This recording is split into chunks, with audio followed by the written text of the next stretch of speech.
Hey brothers and sisters, welcome back to the Behavior Revolution Scriptures. My name's Mark and we're finishing Deuteronomy today. That's right, today we officially finish the Torah, the first 5 books that Moses wrote as inspired by Yahusha. So it's very exciting, guys. I don't want to waste any time. We've got a fair bit of writing to get through today. Lots of different topics and interesting gems that we're going to dive into today. So let's just go. Here we go. Today's Deuteronomy 33 and 34, the last 2 chapters of Deuteronomy, dealing with the end of Moses' life, blessing the 12 tribes of Israel, or 11 as I should say. And this chapter is called, this video is called Shepherd. Shepherd, so already you can see where we're going to go. It's very exciting, the direction of this video, so let's go in, guys. Moses, the Shepherd Prince. Cast your mind back, guys, to the beginning of Genesis and Exodus when Moses first came along. Now, Genesis was where the blood covenant was first established with Abraham, and now the nation of Israel is standing on the cusp of the promised land with only a river dividing, stopping them from getting there. So it's really the culmination of all the promises Yahusha gave to Abraham, Isaac and Jacob. And of course Moses stepped in a little later to be the deliverer of Israel coming out of Egypt. So let's go.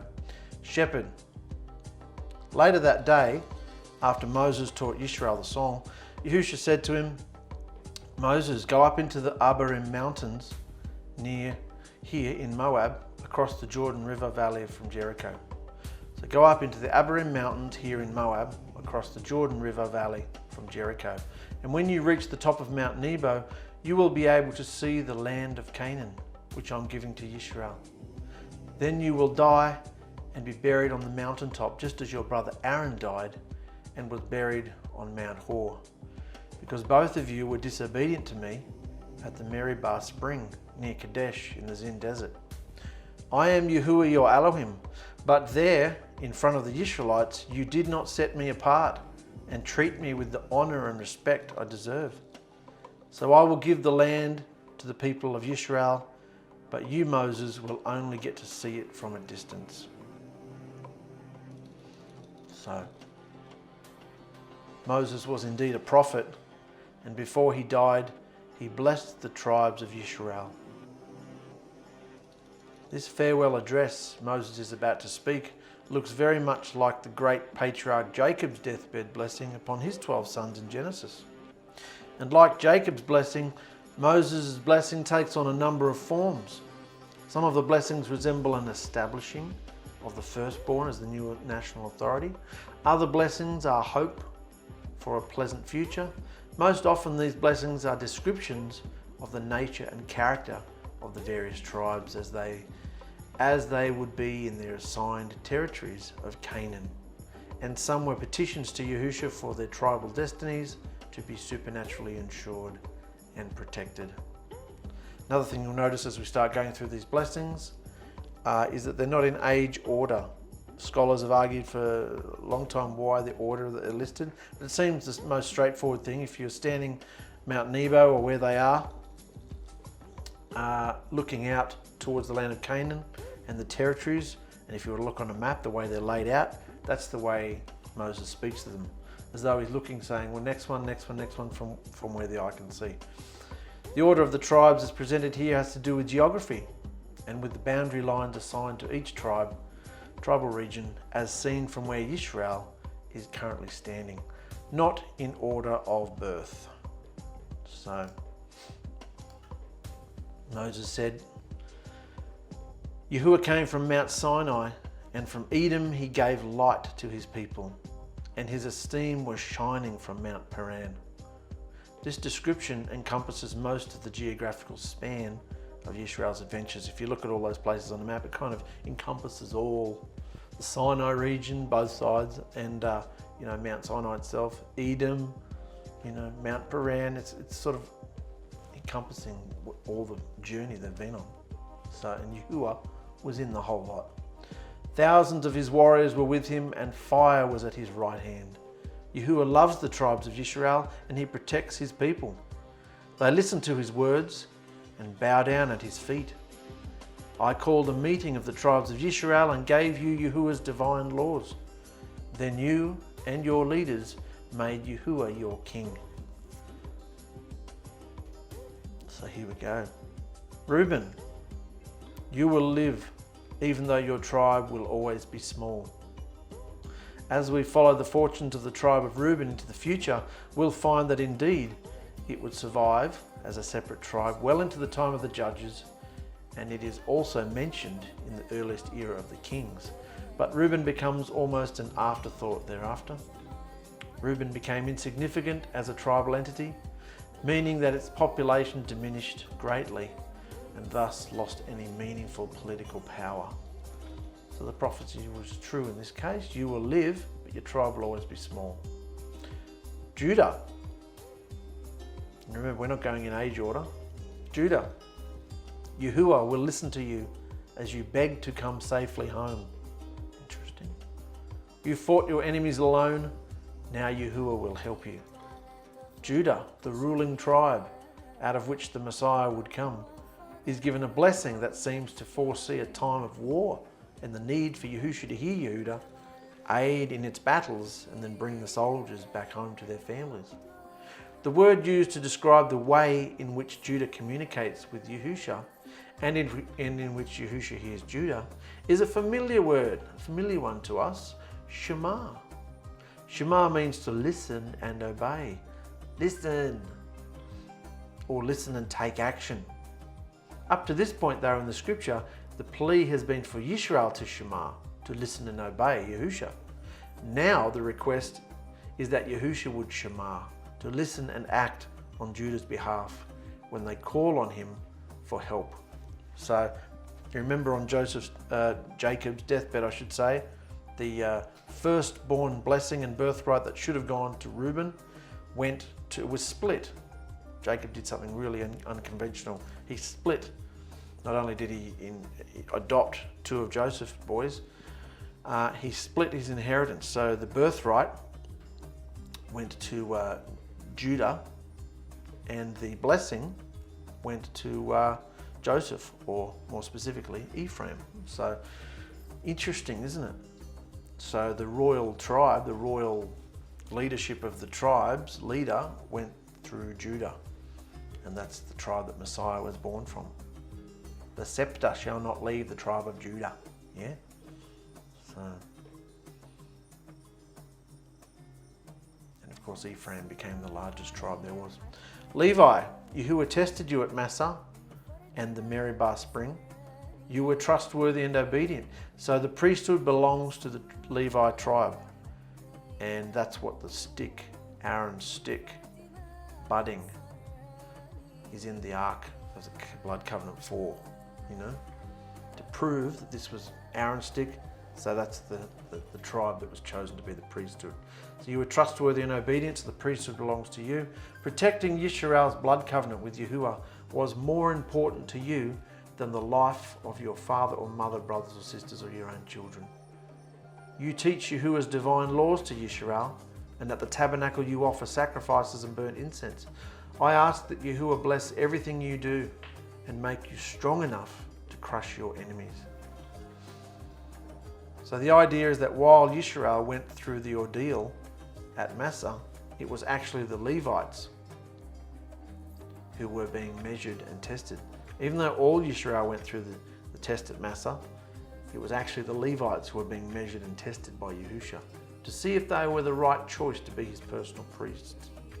They also obeyed Yahusha's command to slaughter all the ringleaders and instigators of the golden calf incident, some of whom were their own friends and families. But they put Yahusha first and were obedient. Remember, we dealt with that back at the golden calf. That's why Levi was chosen to be the priesthood. They stood with Moses and Aaron, and Yahusha said, go and slaughter all those instigators out there. And some of them were their own family. But as Yahusha said, if you want to put father, mother, sister, brother, anybody above me, you're not worthy of me. The tribe of Levi proved that they would stand for Yahusha. So they are the priesthood. Benjamin, Yahuwah Most High loves you and will live among your hills and protect you. Benjamin would occupy a small territory as a sort of buffer region between the two most powerful tribes. Later on, we find the two most powerful tribes were Ephraim and Judah. Interesting that that was the birthright and the blessing, isn't it? Ephraim and Judah were the two most powerful tribes, and in between them, as a bit of a buffer, was Benjamin. In fact, Jerusalem and the set-apart temple would be built at the southern border of Benjamin's allotted territory. And in Paul, we see a kind of prophetic spiritual illustration of Benjamin's geographical and political position. Why? Because Paul was a Benjamite. And he was assigned to interact with the nations, Gentiles, and be a bit of a buffer between the Hebrews of Judah and the nations. So just as Benjamin was a buffer between the Ephraim and Judah and the tribal geographical areas, Paul, who was a Benjamite, was a bit of a buffer between basically the Jews and the Gentiles. Yeah. So Moses says that Benjamin was looked upon with special favour, and Yahusha would rest beside Benjamin. Yahusha would rest beside Benjamin, which is a direct reference to the wilderness tabernacle that would rest for a long time in Benjamin's territory. And then later, the temple would be built in Benjamite Jerusalem. Interesting, isn't it? Joseph, Yahuwah will bless you with precious water from deep wells and with dew from the sky. Month by month your fruit will ripen in the sunshine. You will have a rich harvest from the slopes of the ancient hills. Yahuwah, who appeared in the burning bush, wants to give you the best land can produce. The best the land can produce. And it will be a princely crown on Joseph's head. Very similar to Joseph, very similar to Jacob's blessing on him, isn't it? It will be a king, a prince among your brothers. Well, all this blessing and fruition will be a princely crown on Joseph's head. The primary attributes of the Joseph tribes, who are represented by Ephraim and Manasseh, are fruitfulness and increase. This fruitfulness is even expressed within the meaning of the names of Joseph. May he increase. And Ephraim, Yahusha has made me fertile. And in that era, the number one requirement for fruitfulness was rain and water. No rain meant no crops and no pasture land, which is the meaning of the statement about dew from the sky. So all this stuff about the nature and the deep wells and dew from the sky, fruit ripening, it's all about prosperity and blessing. And Joseph's sons were Ephraim and Manasseh, who Jacob, Yisrael, adopted as his own. So they became their own tribes of Yisrael. Ephraim and Manasseh, your armies are majestic and fierce like a bull or a wild ox, and they will run their spears through faraway nations. The relative proportions of the Joseph tribes, Ephraim and Manasseh, are spoken of in prophetic terms. Ephraim will consist of myriads, tens of thousands. Manasseh will consist of thousands. This has proven to be accurate. Ephraim eventually dominated the northern region of Yisrael with 9 other northern tribes, including his brother tribe Manasseh, coming under its dominance. In fact, after a while, after the two houses of Yisrael, there was a split, like a civil war, and there were 2 houses. One was called Judah, and because Ephraim was so dominant, they stopped calling all the other tribes by name and we'll just come under your banner. So it was just Judah and Ephraim, 2 houses, you know. So definitely became a dominant tribe. They also eventually extended their reach to the ends of the earth, but it came in an ironic way. They were conquered by the Assyrians and 10 tribes. They were conquered by the Assyrians and forcibly scattered throughout the vast Asian continent. The bulk of the people of the 10 tribes that were scattered quickly became the outside nations as they mixed so thoroughly with the many nations of Asia that they lost their Hebrew identity. This was prophesied by Hosea and Isaiah, and in the book of Hosea, Yahusha said that those 10 tribes would become a lo ami, a non-people to him. That's what we've all come out of, guys. As far as I know, I don't, and you don't have a specific Jewish lineage, Jewish being from the tribe of Judah, possibly Benjamin. So we are from the other 10 tribes, from the nations, who, as it says here, was scattered became infiltrated into the nations, lost our identity. That's what it means when Yahusha said, I came for the lost sheep of the house of Israel. You know, they all got scattered. So did the southern tribes too. So, Zebulun, be happy as your boat sets sail. Sweet and simple, you know, short and sweet. Issachar, be happy in your tents. The sea will make you wealthy, and from the sandy beach you will get treasure. So invite the other tribes to celebrate with you and offer sacrifices to Yahuwah. Gad, Yahuwah will bless you with more land, so shout his praises. Your tribe is like a lion ripping up its victim. Your leader met together and chose the best land for your tribe, but you obeyed Yahuwah and helped the other tribes. Dan, you are like a lion cub, startled by a snake. The tribe of Dan was originally assigned lowlands that abutted the infamous Philistine territory. They were butted up to the Philistine territory. And later, mainly as a result of being harassed by the Philistines, Dan migrated to the farthest northern reaches of Canaan. They were, and there they were conquered. There they were conquered. There they conquered the cult city of Laish. They conquered the cult city of Laish, changed its name to Dan, and fell away from Yahusha and into terrible idolatry. And if my memory serves me, I'm pretty sure Dan was one of the first tribes to fall into serious idolatry and just disregard Yahusha altogether. So, Naphtali, Yahuwah is pleased with you and will bless you and give you the land to the west and the south. And Naphtali would eventually be given the privilege of being the territory where the Messiah would be raised, in the town of Nazareth. Interesting little gem. Asher, Yahuwah's greatest blessing is for you, and you will be the favorite of all the other tribes. You will be rich with olive oil and have strong town gates with bronze and iron bolts. Your people will be powerful as long as they live. Yisrael, no other Elohim is like ours, for the clouds are his chariot as he rides across the sky to come and help us. Since Asher occupied the area that a major trade route and military highway crossed, they had both the benefit and danger that came because of it. Therefore Moses blesses Asher with the wisdom and strength to take advantage of the economic situation and to guard against foreign armies by building stout defences for security. The eternal Creator is our hiding place, and he carries us in his arms. The eternal Creator is our hiding place, and he carries us in his arms. When Yahuwah tells you to destroy your enemies, he will make them run. Yes, Yisrael, you will live in safety. Your enemies will be gone. The dew will fall from the sky, and you will have plenty of grain and wine. Yahuwah has rescued you and given you more blessings than any other nation.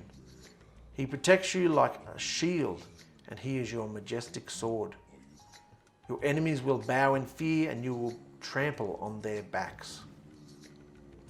And that's the blessings, guys. Interesting, isn't it? See that Moses did a similar thing to what Jacob did before his death. However, has anyone noticed that not every tribe has been mentioned in this blessing? One has been skipped. Simeon. Remember, Simeon and Levi were the two sons of Jacob who received what essentially amounted to curses instead of blessings at Jacob's deathbed blessing of his children. Some years later, though, Levi showed great merit at the golden calf incident, and so he wound up being selected as Yahusha's designated priests, despite Jacob's curse on them, which manifested more in them being separated and not receiving an inheritance of the land. So that's Levi. But what about Simeon? Levi became the priests, which were blessed higher up there. What about Simeon?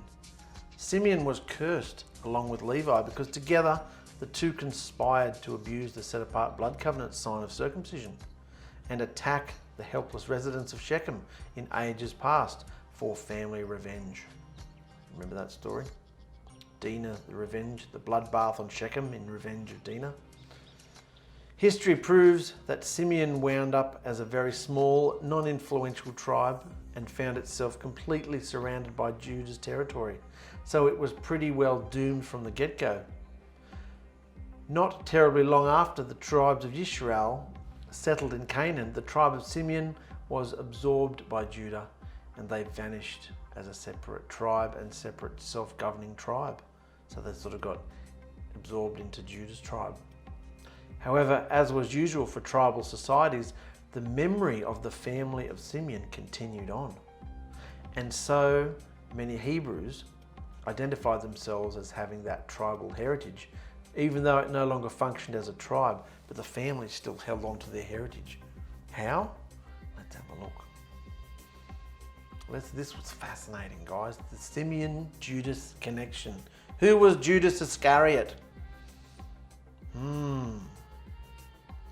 We have Moses' last words in Deuteronomy 33 as spoken to the 12 tribes, but one of the tribes, Simeon, had been cursed, and so he's left out, leaving just 11 tribes. And just as there were 12 original tribes of Yisrael, there were also 12 original followers of Yahusha. Just as there were 12 original tribes of Yisrael, there were also 12 original followers of Yahusha. One of these guys was an infamous man named Judas Iscariot. There is some argument over what Iscariot means. Some say it is referring to a geographical region called Ks'hyot. Others say it is a play on words. It is a play on the word Sicarii, like Sicario, the terrorist movie Sicario. It's a play on the word Sicarii. Recall that Judas was a dangerous extremist, like a militia, who was trying to form another Jewish rebellion against their oppressor, Rome.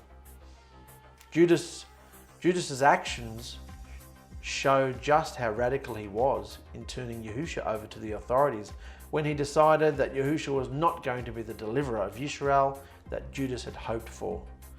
Because Yahusha simply was not a military leader with violent uprising and political revolution on his mind. That's not how Yahusha was functioning, was it? And Judas wasn't having that, because he was a military man, a dangerous extremist. So he was also a zealot. Zealot was the name of a Jewish political party. I'm using the word Jewish here broadly. Technically it's Yahudaism, Yahuda, but for the sake of this we'll say Jewish. So Judas was a zealot. Zealots was the name of a Jewish political party. They might be compared today with Zionists, people who feel that only Jews should occupy and or govern the Holy Lands. One faction of the Zealot party was called the Sicarii. These men were assassins through and through, who tried to enforce their brand of Judaism and patriotism on everyone else. Enforce it, you know.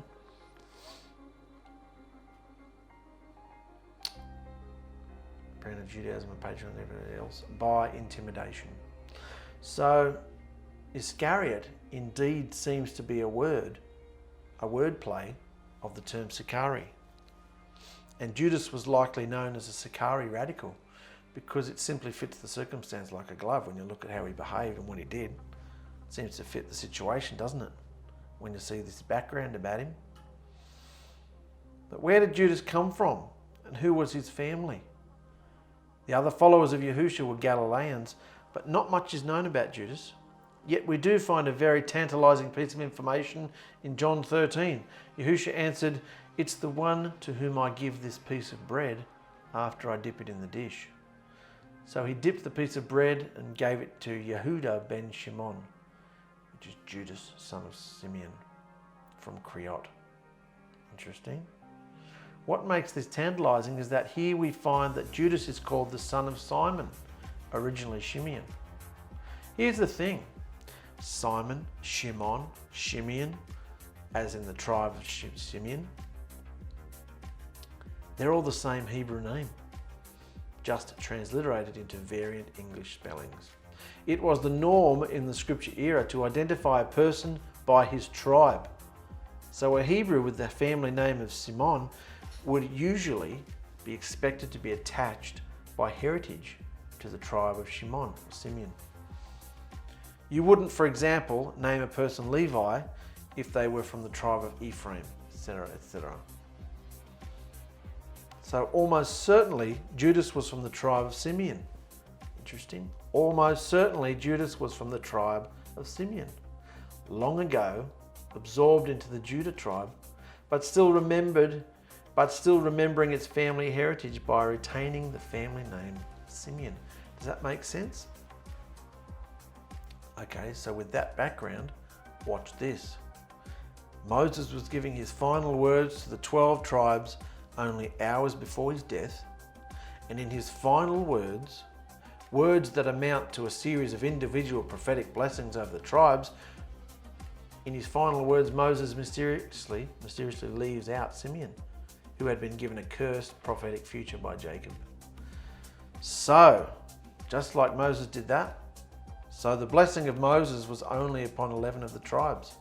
The blessing of Moses was only upon 11 of the 12 tribes. Now we fast forward 13 centuries to the time of Yahusha, and only hours before his death, Yahusha is giving his final words to his followers by means of offering blessings at the Passover table. All 12 followers are there except one, Judas. He disappears and fetches the temple guard, who arrests Yahusha and turns him over to the Romans to be tried and executed. Judas, who is from the tribe of Simeon, as his family name implies, is cursed because of his behavior and then commits suicide. And now there are only 11 disciples. Wow. So the blessing of Yahusha was only upon 11 of the 12 disciples. The blessing of Moses was only upon 11 of the 12 tribes, and the blessing of Yahusha was only on 11 of the 12 disciples. And the one that was left out, on both accounts, was the tribe of Simeon. So on both occasions, with Moses and Yahusha, the tribe of Simeon lost out on being blessed because of their betrayal and thirst for blood and wealth. I just thought that was a blowout. That interesting when you look at how the pieces of the puzzle come together and what Jacob said on his deathbed. Wow, he wouldn't have known that his son who he'd cursed, because he'd cursed Levi as well. Levi proved themselves to Yahusha though, so they became the priesthood. But Simeon, no, they came a non-event tribe, a 𝗪𝗪𝗪𝕚 tribe, you know, infiltrated and just dissolved into the tribe of Judah. And then eventually from that tribe came Judas, the extremist, the terrorist, who betrayed Yahusha. And was cursed, committed suicide. So wow, what about that? So let's finish the story of Moses now, guys. The Prince of Egypt and the Shepherd of Yisrael. The death of Moses. So he's just blessed the tribes, and sometime later Moses left the lowlands of Moab and went up Mount Pisgah to the peak of Mount Nebo, which is across the Jordan River from Jericho. And Yahusha showed him all the land as far as North Gilead and the town of Dan. He let Moses see the territories that would soon belong to the tribes of Naphtali, Ephraim, Manasseh, and Judah, as far west as the Mediterranean Sea. Yahuwah also showed him the land in the south, from the valley near the town of Jericho, known as the city of palm trees, down to the town of Zoar. Then Yahusha said, and keep that in mind, all this location here, because I'm going to come back to this. This was a blowout. Moses apparently saw all this from where he was standing. Then Yahusha said, Moses, this is the land that I was talking about when I solemnly promised Abraham, Isaac, and Jacob that I would give land to their descendants. I have let you see it, but you will not cross over the Jordan and go in. So we're coming full circle, guys. This promise was given back to Abraham, Isaac, and Jacob, and they couldn't even fully believe. Well, they believed it, but it was really profound to them because they didn't have hardly any people. But now, through the blessing of time and Yahusha's plan unfolding, we've got 3 million people plus, as many as the stars in the sky, figuratively. So you can't cross over the Jordan. And so Yahusha's servant Moses died right there in Moab, just as Yahusha had said, and Yahuwah buried him in a valley near the town of Beth-peor. But even today, no one knows exactly where. No one knows exactly where he was buried. And Moses was 120 years old when he died, yet his eyesight was still good and his body was strong. The people say he wasn't dying because of old age, he was dying because his time was up. Yahusha said, your time's up. Time to pass on the baton to someone else. The people of Israel then stayed in the lowlands of Moab, where they mourned and grieved Moses for 30 days, as was their custom. But before Moses died, he'd placed his hands on Joshua, and Yahusha had filled Joshua with the spirit of wisdom, so that the Israelites paid attention to what he said and obeyed the instructions that Yahusha had given Moses. And there has never been a prophet like Moses in Israel ever again. For Yahusha spoke face to face with him and sent him to perform powerful wonders and miracles in the presence of Egypt's Pharaoh and his entire nation. No one else has ever had the power to do such great things as Moses did for everyone to see. So that's been a journey, hasn't it, guys? The life of Moses. It's taken up 4 of the 5 books we've been through the last 18 months. Most of it's been about the story of Moses. So, and now he's just bitten the dust and he's finished. But don't feel sad, because read this. This is phenomenal. Moses was given a panoramic visual sweep of the promised land, all the way from Dan territory in the north to Zebulun territory in the west, and then on to Judah in the south. Now, obviously, there's no mountain peak in the world. So you wouldn't think of this when you read it in the scripture. There's no mountain peak in the world tall enough, not even Mount Everest, that would allow the human eye to capture that wide range of landscape. Thought of that? It would literally be impossible. So here's what happened. And I think I believe this because it's very like Yahusha. Here's what happened. And isn't this so like Yahusha? Yahusha showed Moses the whole land via supernatural means. That's right, folks. Yahusha gave Moses a view that normally would have only been possible from an orbiting satellite floating in outer space. How amazing is that? We can see that there's so much more to Moses' story and experiences with Yahusha than what we're told. All the time speaking with Yahusha face to face, and now, despite the disappointment of not going into the land, despite the disappointment of not going into the land, he gets taken up supernaturally and given a virtual tour of the promised land. Just as he received a virtual tour of the ℓ via the pattern of the tabernacle blueprints. Imagine the things we'll talk about one day when we meet Moses.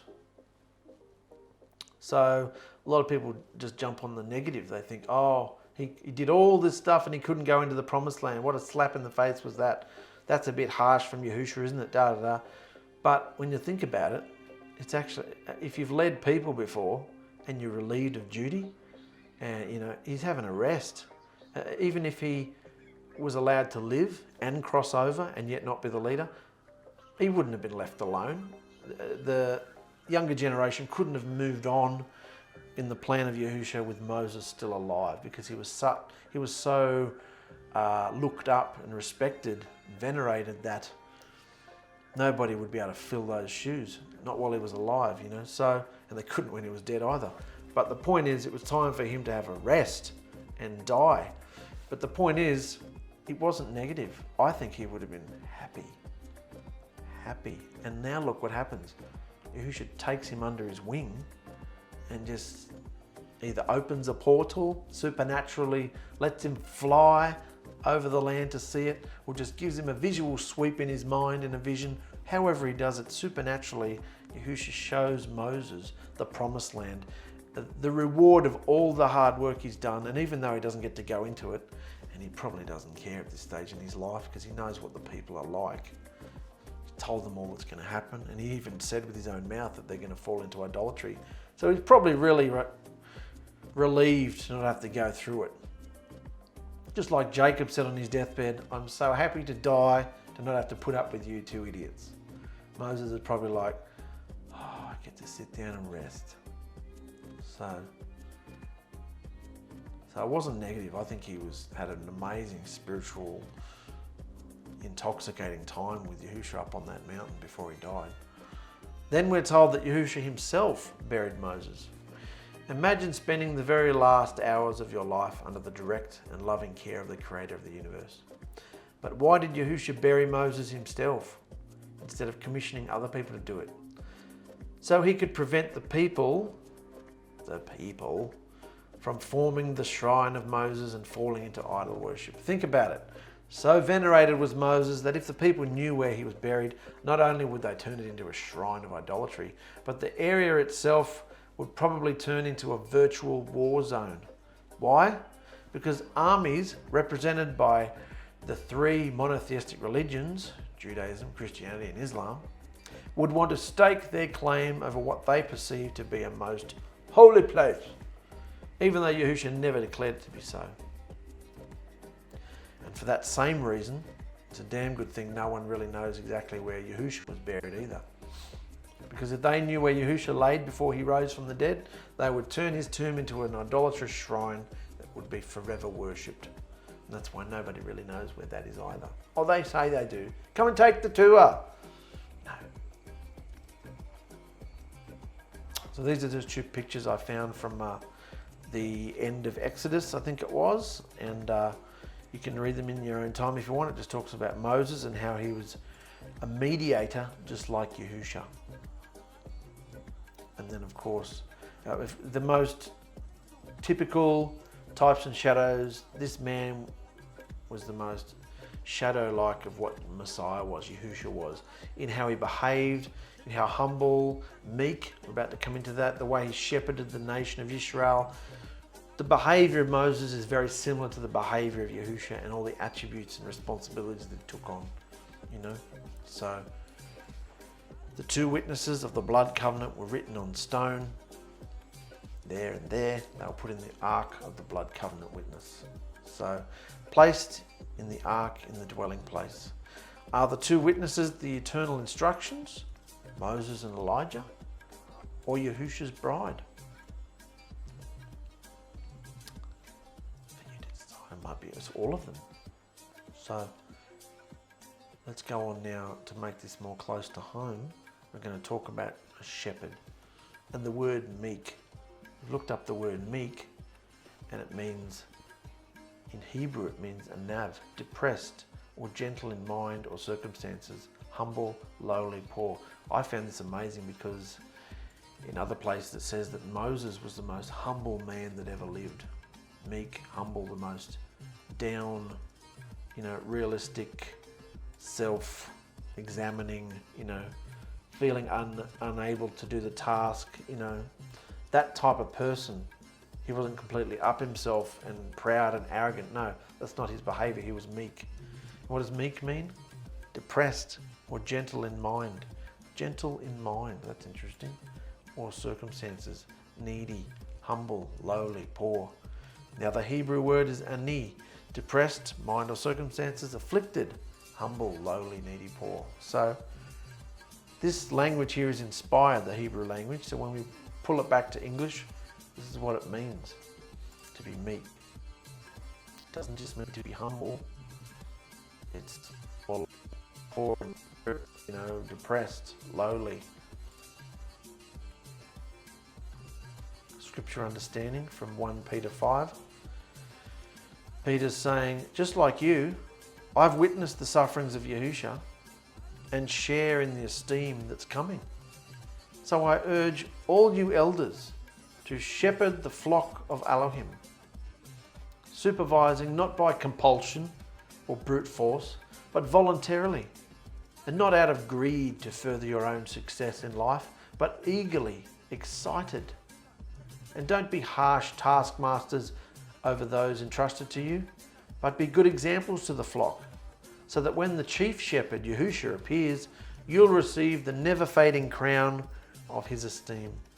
And in the same way, you younger ones, give in and respond to the elders, allowing them to teach you the behavior of humility towards one another. Because Yahusha resists the proud and gives favour to the humble. So you can see how this is all tied up in that word meek. Why should shepherds be like that? Why should the elders behave like this? Why should the younger folk behave like this? Because Yahusha resists the proud, gives favour to the humble. You won't get Yahusha's favour or intimacy with him or his time and attention if you're up yourself. Because that's the self. Up yourself, into yourself, talking about yourself, all about yourself. Self, self, self. It's got to die. So, how do you, back up here it said, shepherd the flock of Elohim, supervising not by compulsion or brute force. What is compulsion? How do you use compulsion on someone? If someone uses compulsion in order to get you to do something, they force you to do it. For example, by threatening to punish you if you don't do it. Students learn more when they were in class out of choice rather than compulsion. Interesting. A true shepherd serves as an overseer, a person who supervises others, especially workers. That's what an overseer is, a person who supervises others, especially workers. And a true shepherd serves as an overseer, not by compulsion, but voluntarily. Not out of greed for filthy gain, but eagerly. The shepherd never masters himself over those. Masters himself. The expression today is, don't lord yourself over people. Be harsh taskmasters, you know. A shepherd never masters himself over those entrusted to him, but is an example to the flock. The shepherd, this was good, the shepherd cunningly weaves his lifestyle and family disciplines into the flock. Cunningly weaves his lifestyle and family disciplines into the flock as he teaches Yahusha's Torah lifestyle. You can take this on so many levels, whether it's training your staff at work, whether it's training your children, whether it's just you and your wife, you and your husband, you know, you and older folk, you and an assembly, if you're called to lead an assembly for a while, you know. This is how you do it. You don't have to put off your life to become some possessioned person and supported and all that. You cunningly weave, this is straight from Yahusha, it was mind-blowing. The shepherd cunningly weaves his lifestyle, his already existing day-to-day routine and lifestyle and family disciplines into the flock. Bring them along for the ride so they see how it's done, so they see how you live, behave, react, routine, as he teaches Yahusha's Torah lifestyle. Why? So that it's not just a Sunday or Shabbat gig where you're meeting together and you're talking and it's all highbrow and intellectual and philosophical and no one knows how to go and live it when they get home. No, you bring people into your home if you need to. Let them see how you live, see how you behave, so then they can go and do it themselves. Obviously, a shepherd is to be meek character, and able to communicate and teach the new initiates of the flock of Elohim. In the same way, younger ones are to be subject to elders and gird yourselves with humility towards one another. A person girds themselves, pulls up their pants, because they used to wear skirt type things and togas and stuff. Pull it up so you could run, you could walk, you could, work easily, run your race. Gird yourselves with humility towards one another, for Elohim resists the proud and gives favour to the humble. This is how we don't have religion involved. This is how we don't have religion involved with their never-ending ministries. Never-ending ministries. The true shepherd ministers to the flock of Elohim for a time, till they grow to maturity and are free to minister the good news themselves, where the shepherd is no longer needed until called again. Learning the Torah lifestyle does not take forever. So those religious church folk gathering for years and years, needing ministry about the least little absurdities, are swallowed up in strife, because there's no truth there. It's all just about ministry, social country club mindset, rubbing elbows with one another, having this lifestyle. separate from the world, you know. They think. It's actually right still in the world. It's all worldly, it's pagan. So, needing ministry, absurdity swallowed up in strife. This is not the true ministry of the shepherd, but a compulsion. It's a compulsion, all right. You are forced to do it. Even if it's a smile on your face, you're forced to do it. Because if you don't come along with Christmas and Easter and Valentine's and birthdays, you watch what? The fit will hit the shan, mate. The fit will definitely hit the shan if you try to pull out of any of those things. Woo! It's by compulsion, you know. A believer needs to be humble because Yahusha resists the proud. A believer needs to be humble because Yahusha resists the proud. Do you want Yahusha to resist you? Then go down. Put your head down. Get down. Not as a doormat. Often there's times that you've got to speak out and say things. That's enough. You know, don't behave like that, particularly if you've got young kids, you know. But no. Inside yourself, and that's just a voice, inside yourself, you are humble. You know that you're nothing of yourself, you know, you're nothing. With Yahusha in you, you're everything. You're a king and a priest and everything, but of yourself, nothing. And that's why you don't want to do anything of yourself. So that's it, guys. That's the end of Deuteronomy.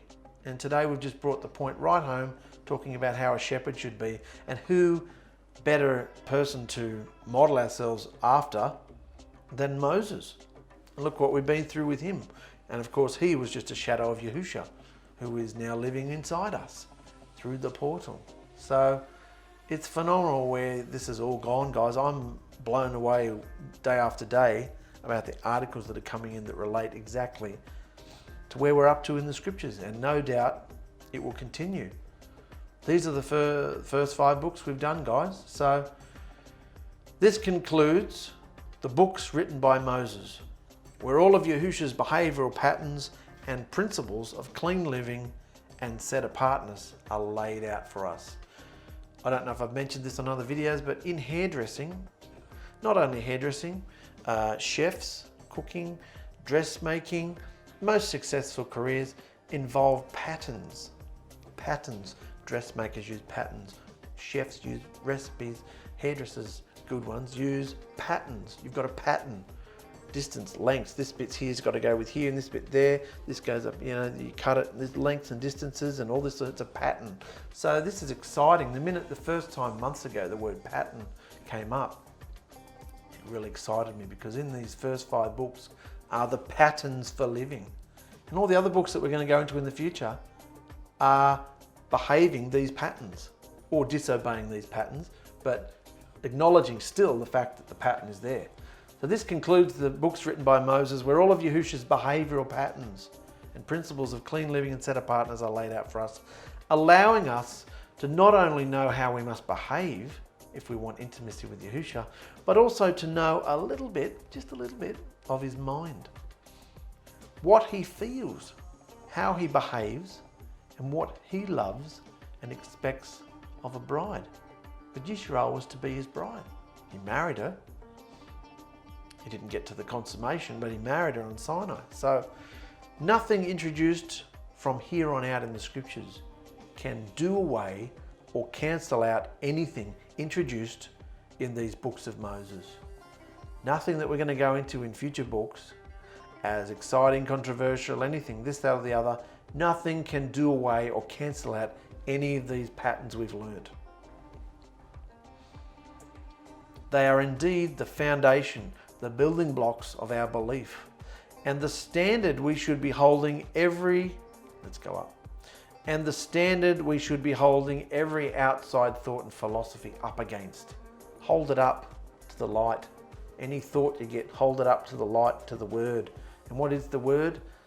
Well, it's the 66 books, but for now, it's the patterns are in the first 5, you know, because most of the others are rewording, referring to, you know, living out, behaving what they've been taught back in these first 5 books. So they are indeed the foundation of our belief and the standard we should be holding every thought and philosophy up against, to check its origin and purpose for us.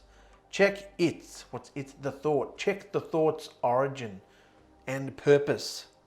Because if you've got a thought that's going against these patterns, against these behaviours that are taught here, what origin is that thought and what's its purpose for you? Yeah? So, if you have made it through this last 18 months with me, I'm talking now. If you've made it through this last 18 months with me, exploring and unlocking all the behaviours within this Torah through the divine inspiration of Yahusha Spirit, you should feel amazing. I feel amazing about it.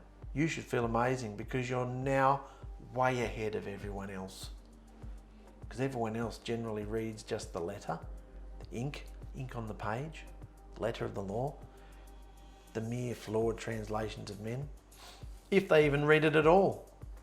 I can honestly tell you I'd never read from cover to cover Genesis, Exodus, Leviticus, Numbers, Deuteronomy, all in a go like we've done the last 18 months. And certainly not with Yahusha's Spirit. And on this journey we're going on to show pull out the behaviours and say, this is the behaviour, this is the pattern for living. So congratulations, brothers and sisters. We now have all the patterns and principles, and of course Yahusha's Spirit through the portal, with which to continue on this journey through the behaviour revolution scriptures. See you soon in Joshua. So I am going to take a short break because I feel like I haven't slept for days and been burning the candle at both ends to get all these things done. We've got an exciting interview coming out that I did. I interviewed Christopher the other day. That's going to come out in the next couple of days. And my son Micah, also, who was immersed a few months ago, him and I are going to do some a few summary videos of the Torah, Genesis, Exodus, Leviticus, Numbers, Deuteronomy, just to summarize very briefly. Might only be a couple of episodes. Just to summarize what we've been through so far. And I'm very excited to get back into Joshua because we're still not in the land yet. We want to see the story. So it's very exciting where we're going, guys. And I thank you for all your encouragement and comments. And I hope it's been a blessing to you because it's certainly just been blowing my mind every day, every week. So I love you guys. Stay strong. See you on the flip side.